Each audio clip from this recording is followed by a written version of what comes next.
Uncharted 4 was released just about a year ago, and in that year gap, a portion of the team at Naughty Dog has been hard at work creating a brand new standalone title called Uncharted The Lost Legacy.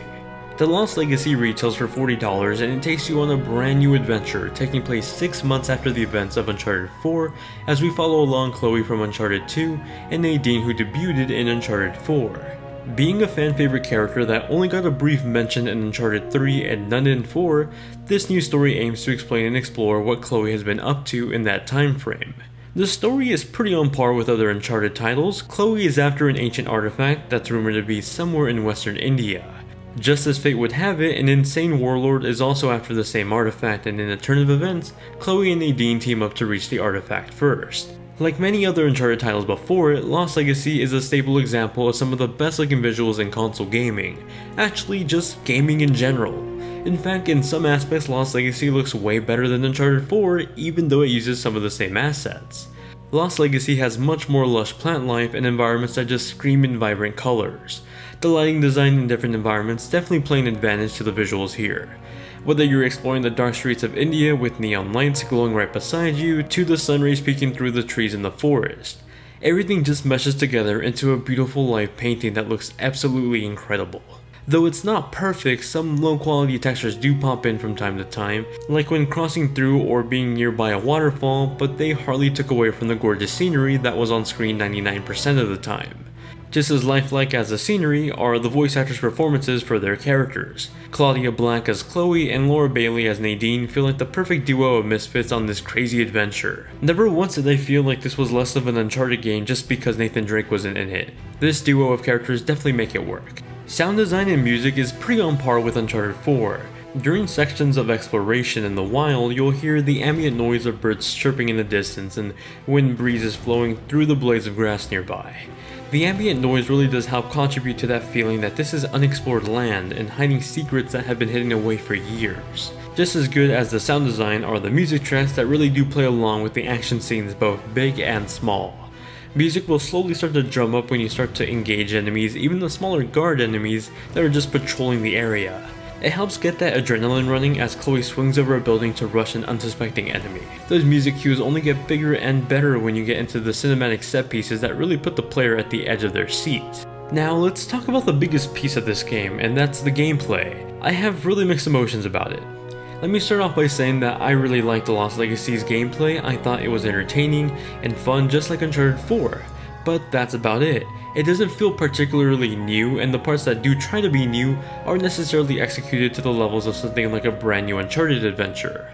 The biggest gameplay addition to Lost Legacy is the second half of the game that introduces the largest open world section in any Uncharted game. It works well, it lets you choose out your execution order of objectives rather than following a linear path like the rest of the series. The open world is absolutely beautiful and I wanted to explore it, but more often than not I wasn't able to. Maybe I've just been spoiled by Breath of the Wild, but there were so many instances in this open world where places look completely reachable. May it be a pillar that looked like you can climb onto it but couldn't, or a platform that looked like it was inviting you to explore it only to lead you to your death. The open world is cool, just not executed as well as you'd probably expect from a title from Naughty Dog. Lost Legacy almost feels like if you'd taken the middle chunk out of Uncharted 4, turned off the build up at the start and the crazy unsuspecting cinematic set pieces at the end, and it left you with a nice cut lean piece of core gameplay wrapped up as a standalone title.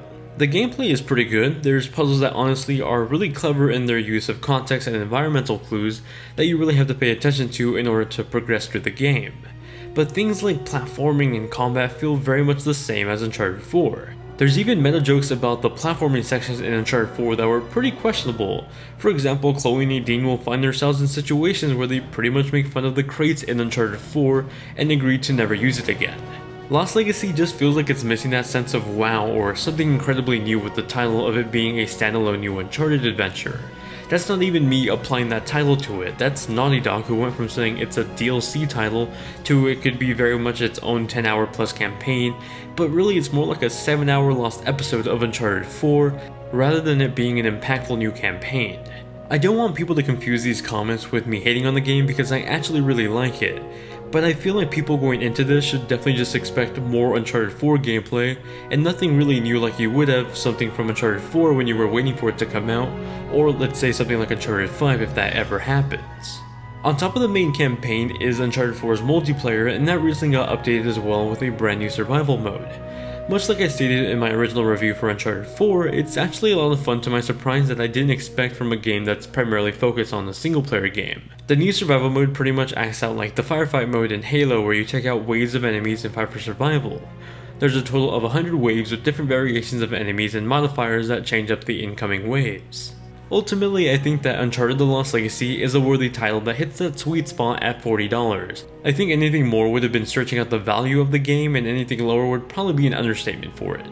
The Lost Legacy is a game that you should definitely pick up if you played Uncharted 4 before. It's essentially just an extra 7 hours to the Uncharted 4 campaign, 10 hours if you spend your time exploring the finite details of the environment. For people new to Uncharted, you'll definitely want to play the other titles first, because even though you can probably understand the story of just this standalone title, just jumping into it, the impact of the characters and their story just wouldn't be as meaningful, and that impact definitely plays a part in my recommendation. That's my review of Uncharted The Lost Legacy. As always, if you have any questions about the game, feel free to ask me in the comments down below, or just hit me up on Twitter and Instagram. I'm much more responsive on there and you'll get a quicker response. If you enjoy this type of content, then consider subscribing for more content on PlayStation, Xbox, Nintendo, and PC. Thank you all very much for watching, hope you guys have a great day, and I'll see you all in the next one.